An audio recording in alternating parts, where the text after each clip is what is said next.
धाराशिवमध्ये मराठा समाजाने रास्ता रोको केला। लग्न सोडून नवरदेव थेट रास्ता रोको आंदोलनामध्ये सहभागी झाला। भूममधील आंदोलनामध्ये नवरदेवानेच सहभाग घेतल्याचं पाहायला मिळालं। धाराशिव जिल्ह्यातील भूम इथे मनोज जरांगे पाटील यांच्या आवाहनाला प्रतिसाद देत सकल मराठा समाजाच्या वतीने रास्ता रोको आंदोलन करण्यात आलं आणि या आंदोलनामध्ये लग्न सोडून नवरदेव थेट रास्ता रोको आंदोलनामध्ये सहभागी झाला।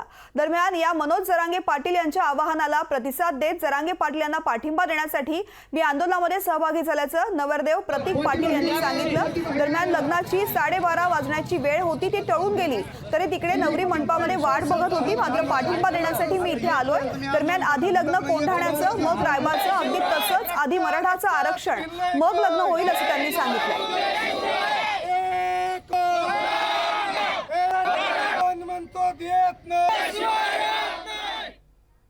सन्माननीय मनोज दादा जरांगे पाटील यांच्या मराठा आरक्षणाच्या पाठिंब्यासाठी आज माझं दिनांक 24 फेब्रुवारी रोजी दुपारी 12:30 वाजता लग्न होतं, पण आज लग्नाची वेळ टळून गेलेली आहे। नवरी मंडपात वाट बघत आहे, परंतु आरक्षणाला पाठिंबा देण्यासाठी मी इथं स्वतः हजर आहे। दुपारी 1 वाजताच्या नंतर मी इथून उठून लग्न मंडपात जाणार आहे। जसं आधी लगीन कोंढाण्याचं, मग रायबाचं, तसं आधी मराठा आरक्षण आणि त्यानंतरच लग्न। लोकशाही मराठी ऐका, पहा, जागरूक रहा।